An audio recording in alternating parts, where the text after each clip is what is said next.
Territoire d'info, Cyril Viguier. Bonjour à tous et bienvenue dans notre matinale d'info avec la presse quotidienne régionale. En ce dernier jour de la semaine, nous recevons le secrétaire d'État au budget, Christian Eckert. Bonjour. Bonjour. Merci Monsieur le Ministre d'être avec nous. Vous imaginez évidemment que nous avons beaucoup de questions à vous poser et qu'il s'agira de fiscalité en grande partie ce matin.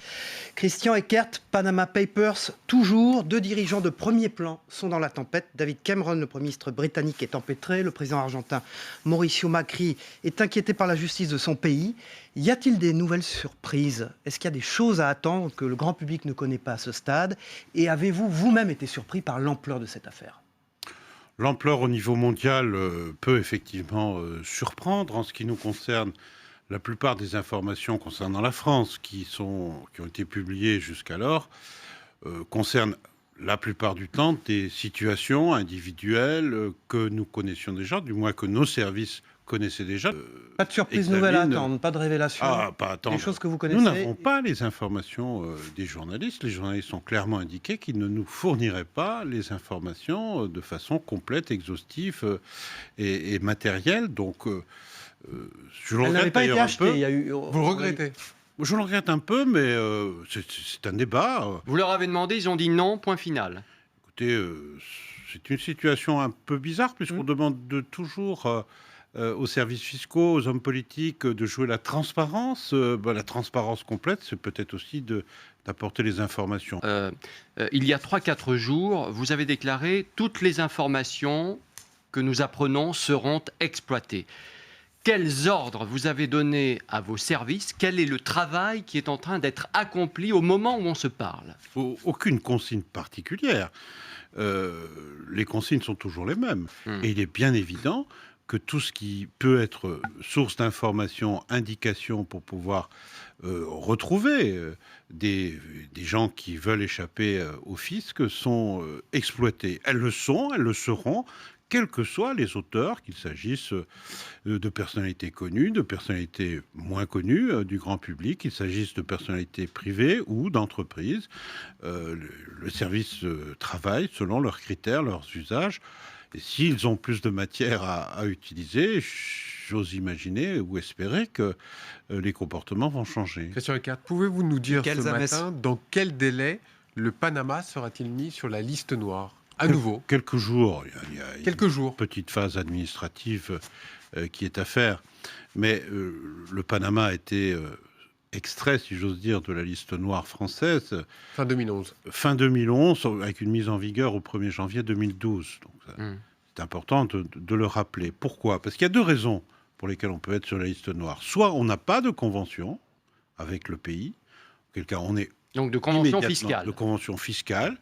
Soit il y a une convention dont on mesure qu'elle n'est pas appliquée. Il n'y avait pas de convention avec le Panama. Lorsque le Panama a signé une convention, c'était donc fin 2011, nos prédécesseurs ont décidé de les extraire de la liste noire. Je ne suis pas sûr que nous aurions eu une attitude différente.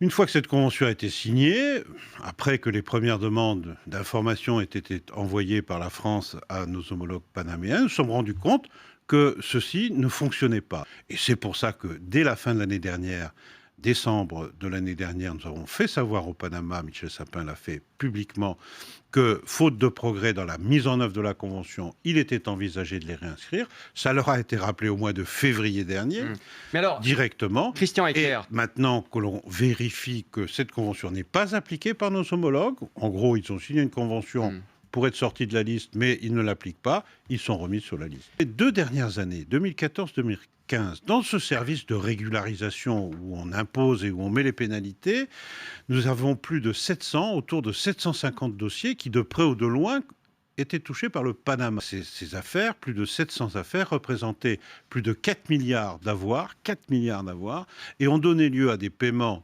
d'impôts et de pénalités, redressements fiscaux. Donc déjà de 700 1,2 dossiers. milliard. Déjà 700 dossiers, il n'y a pas besoin de jouer les vierges effarouchées, on savait ce qui se passait.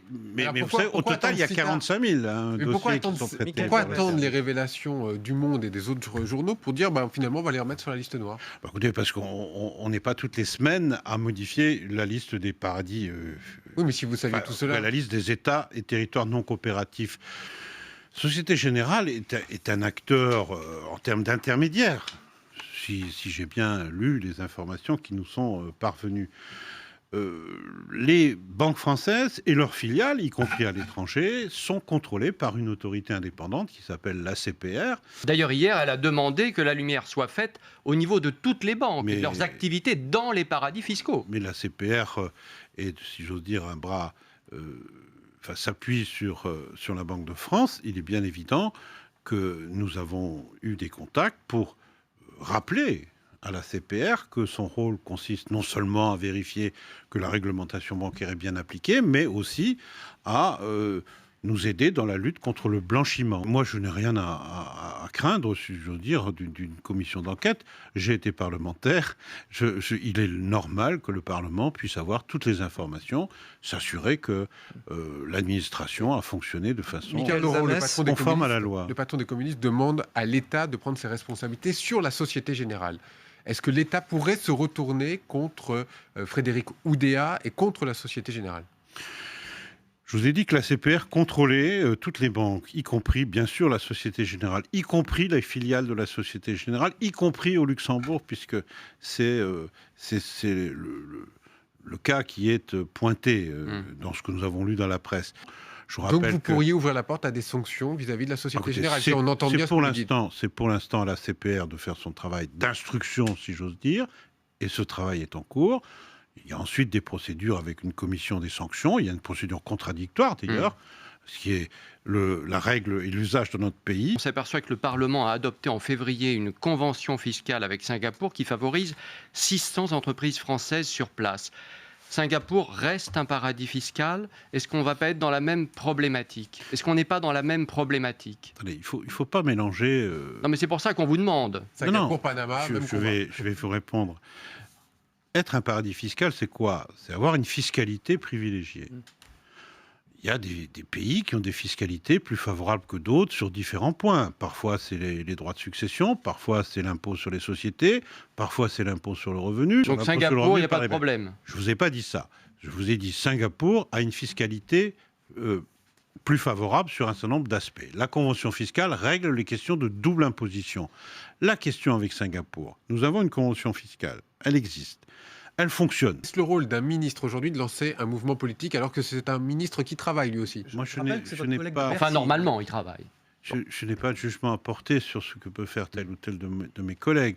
C'est le président de la République qui évalue, si j'ose dire, le travail de ses ministres, de ceux qu'il a choisis. Je crois qu'on a à se concentrer sur le travail que l'on a pour un temps.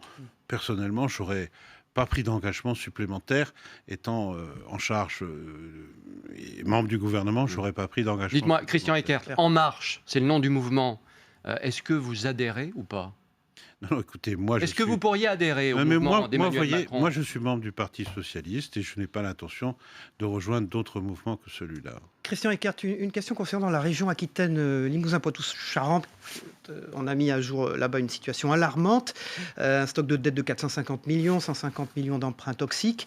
Indique Olivier Chartier, qui est le président de la commission des finances du Conseil régional. Est-ce que vous avez, comme lui, des doutes sérieux sur la sincérité des comptes de cette ex-région ? Et Ségolène Royal, qui l'a présidée, est-elle comptable, responsable ? Doit-elle s'expliquer ? Moi, j'ai vu un certain nombre d'emprunts effectivement toxiques qui ne sont pas forcément, d'ailleurs, parmi les plus toxiques, hein, pardon de le dire, mais dans les emprunts toxiques, il y a toute une échelle de toxicité. C'est pas d'ailleurs propre à la région Poitou-Charentes.